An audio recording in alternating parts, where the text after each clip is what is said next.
24 گھنٹہ رات کا ماحول یا دن کا ماحول،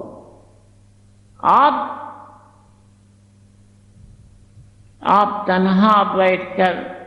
اکیلے ہو کر اپنے جسم کے بجائے اپنی روح سے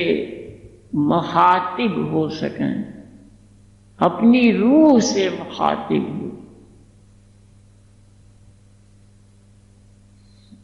اپنی روح سے مخاطب ہو۔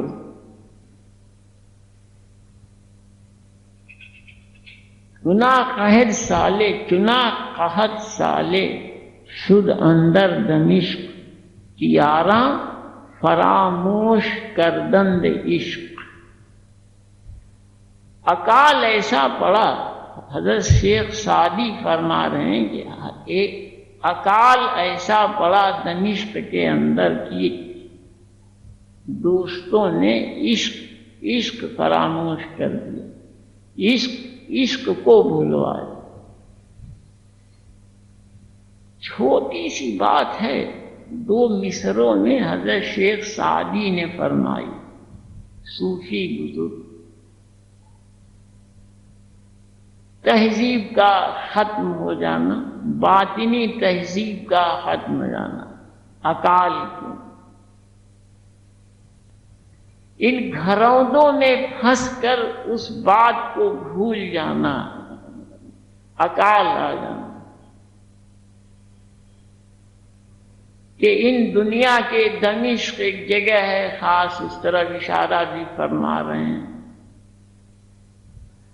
کچھ تاریخی واقعات اس شہر کے ساتھ جڑے ہوئے ہیں، اس طرف بھی اشارہ فرما رہے ہیں۔ صوفی لوگ اسی طرح اشارے کی زبان میں گفتگو فرماتے ہیں کہ تہذیب اتنی ننگی ہو گئی، اکال پڑ گیا تہذیب کا، انسانی تہذیب کا، کہ اس شہر میں اب کہیں عشق نظر نہیں آتا، عشق نظر نہیں آتا، اس شہر میں اب کہیں عشق نظر نہیں۔ 2 مصروں میں کہی ہوئی بات غور کریں آپ، کتنے کس قدر درد سے بھری، کس قدر درد سے بھری۔ اب کہیں عشق نظر نہیں آتا، باطن سے عشق۔ صوفی ٹرملوجی میں جب بھی کہیں عشق استعمال ہو تو یہ خیال رکھیے گا کہ اس سے مطلب عالم جبروت سے ہوتا، حضرت مولا علی علیہ السلام کے ساتھ جڑا ہوا جبروت۔ آپ کے اس دنیاوی عشق سے جو آپ فلموں میں دیکھتے ہیں یا ناولوں میں پڑھتے ہیں، اس کو بھول جائیں، اس سے کوئی مطلب نہیں ہو۔ صوفی جب عشق کا ٹرم استعمال کرتا ہے تو اس کا مطلب ہوتا ہے عالم جبروت، حضرت مولا علی علیہ السلام سے کی ذات پاک سے جڑا ہوا مقام۔ فرما رہے ہیں کہ چناقہت سالے شد اندر دمشق، کی یاراں فراموش کردند عشق۔ ایسی بدحالی ہے تہذیب کی اس شہر میں، اتنا گر گیا ہے آدمی اس جگہ کا، خیالات کے اندھیروں نے اتنا دبا دیا ہے، اتنا دبا دیا ہے، اتنا سپریس ہو گیا کہ اپنی آرزوئیں، اپنی اپنی اپنی شیطانی آرزوئیں، اپنی شیطانی آرزوئیں، اپنی امیدیں رکھ کر اتنا دور ہو گیا ہے باطن سے، غیب سے اس قدر کٹ گیا ہے کہ عشق کیا ہے یہ بھول چکا ہے، عشق کیا یہ بھول چکا ہے، یعنی اب اس طرف پہنچنے کے لائق ہی نہیں رہ گیا، اس طرف جانے کے لائق ہی نہیں رہ گیا۔ ور نہد مرہم برا ریشے تو پیر، آتما ساکن شود درد و نفیر۔ اگر تمہیں کوئی رہبر کامل مل جائے اور ان زخموں پر مرہم لگا دے، اور ان زخموں پر مرہم لگا دے تو تمہارا یہ درد دور ہو جائے گا اور تمہاری آہوں کو سکون حاصل ہو جائے گا، تو تمہارا یہ درد دور ہو جائے گا اور تمہاری آہوں کو سکون حاصل ہو جائے گا۔ فیض باطن سے جڑنے کی بات فرما رہے ہیں کہ اگر تم نے اس راستے کی طرف نگاہ نہیں کی جہاں سے فیض باطن حاصل ہوتا ہے، باطن کا فیض حاصل ہوتا ہے، اگر تم نے اس طرف نگاہ نہیں کی تو پھر کوئی کرتب تمہارے کام نہیں آئے گا۔ تم چاہے جتنی تگڑم پھنساؤ اس زمین پر، اپنے عقل کے چاہے جتنے گھوڑے دوڑاؤ، چاہے جتنی تدبیریں کرو، چاہے جتنے فارمولے نکالو سائنس کے، پانی برسانے تک کے، فزکس، کیمسٹری، میتھمیٹک کے ذریعے چاہے جتنی جوڑ توڑ کرو تم کبھی بھلائی تک نہ پہنچ پاؤ۔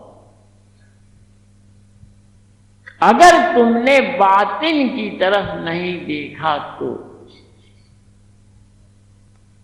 غیب کا کوئی مرد تمہارے درد کا علاج بن سکتا ہے، تمہاری آہوں کو سکون دے سکتا ہے۔ بادشاہ نے دیکھا کہ کنیز کی حالت دن بدن گرتی چلی جا رہی، دن بدن گرتی چلی جا رہی، ایک سے ایک حکیم وید جمع کیا گیا، اس زمانے کا ماہر قسم کا، اپنے وقت کا مسیحا ڈھونڈ ڈھونڈ کے لایا گیا، کسی کی دوا سے کوئی فائدہ نہ ہوا، عقل کی جوڑ توڑ کچھ کام نہ آئی، عقل کی جوڑ توڑ کچھ کام نہ آئی، لاچاری مجبوری سامنے آئی، انتہا کی ناامیدی جب سامنے آ گئی تب بادشاہ کی آنکھ کھلی۔ حضرت رومی فرماتے ہیں کہ دوڑ گیا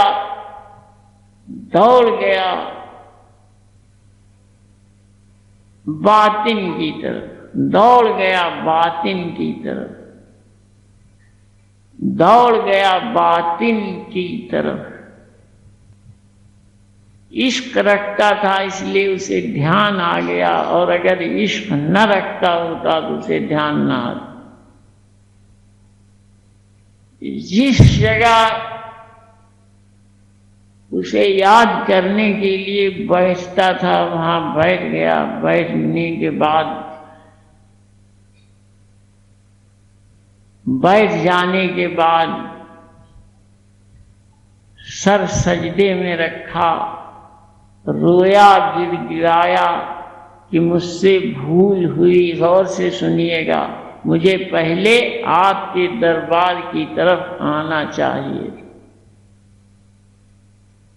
مجھ سے بہت بڑی غلطی ہوئی ہے، بہت بڑی بھول ہوئی ہے، مجھے پہلے آپ کے دربار کی طرف آنا چاہیے تھا، اپنا دکھ درد آپ سے کہنا چاہیے تھا، اس کے بعد پھر دنیا کی طرف دیکھتا، لیکن میں نے بجائے آپ سے کہنے کے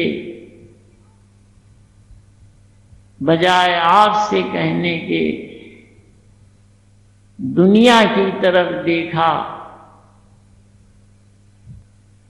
اور ان سے کہا جو اندھیرے کی زندگی رکھتے ہیں، ان سے امیدیں باندھی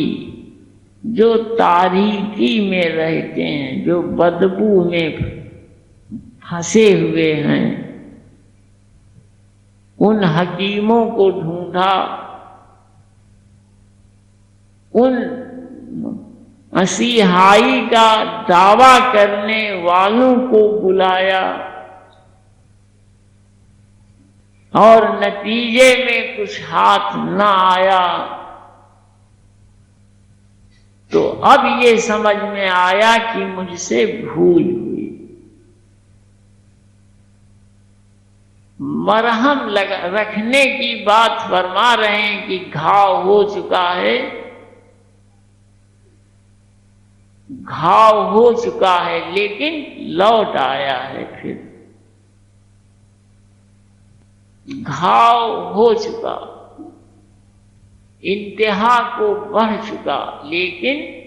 سمجھداری یہ تھی کہ لوٹ آیا ہے اس طرف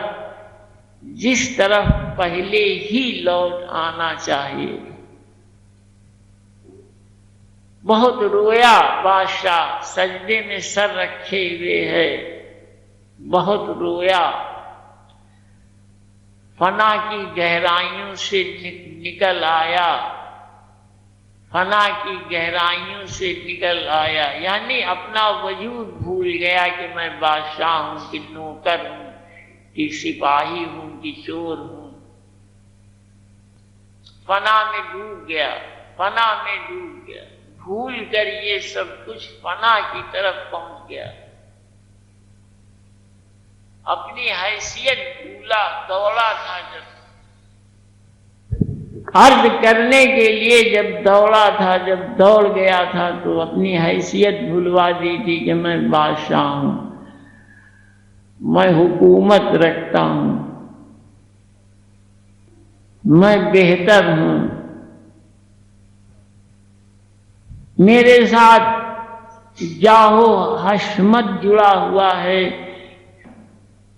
بڑائیاں جڑی ہوئی ہیں، یہ سب بھول گیا، سجدے میں سر رکھا، یعنی کسی کو مالک تسلیم کیا، اپنا مالک تسلیم کیا، اپنا پالنے والا تسلیم کیا، خود اپنی پرورش کرنے والا کسی کو جانا، اس کے سامنے سجدے میں سر رکھا۔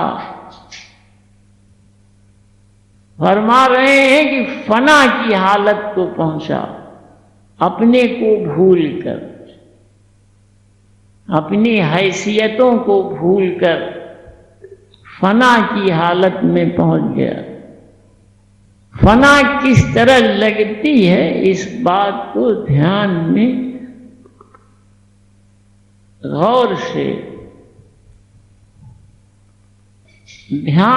غور سے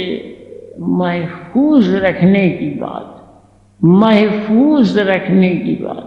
کہ فنا کا مقام کس طرح حاصل ہوتا۔ اس کے بعد پھر ہوش میں آیا، اس وجود سے بے وجودی کا مقام سمجھا رہے ہیں ہوش میں، اس کے بعد ہوش میں آیا، یعنی بے وجودی لگی اور اس کے بعد ہوش میں آیا، اب اس کی حیثیت خادم کی ہے، عشق سے جڑے ہوئے خادم کی حیثیت ہے، جو اپنے مخدوم سے جڑا ہوا، جو اپنے مخدوم سے جڑا ہوا ہے۔ مخدوم مانے جس کی خدمت کی جائے، اپنے مخدوم سے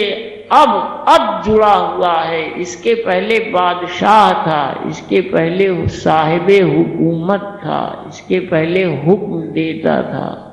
اب حکم کا منتظر ہے، عاجزی کے ساتھ گڑ گڑا رہا ہے، فریاد کر رہا ہے، آسمان والے کو مخاطب کر رہا ہے۔ اونگ لگ گئی، بتایا گیا کہ ایک مرد کامل تمہاری طرف کل صبح بھیجا جائے گا۔ اسی مرد کامل کی طرف حضرت رومی اشارہ فرما رہے ہیں۔ اس شعر میں اسی طرح کے مرد کامل کی طرف حضرت رومی اشارہ فرما رہے ہیں۔ بادشاہ نے دیکھا کہ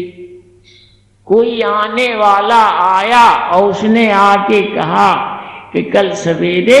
تمہاری طرف کوئی مرد کامل بھیجا جائے گا، تم اس کے آنے کے منتظر رہنا۔ سویرے سے منتظر رہا، دیکھا کہ دور سے ایک نور ظاہر ہوا، صورت لے لی، اس نے صورت لے لی، پاس آیا، فرما رہے ہیں کہ اس طرح ملا جیسے شکر پھول سے ملتا ہے، جس طرح شکر پھول سے ملتی، گلقند۔ ایک ایک لفظ حضرت رومی کے یہاں ایک پوری داستان ہے، ان کے اندر گم ہو گیا، گلقند کیا، شکر گلاب کے پھول کے اندر گم ہو گئی۔ اس طرح ملنے کی بات بتا رہے ہیں کہ روحانی طور پر ملنے کا طریقہ کیا ہے،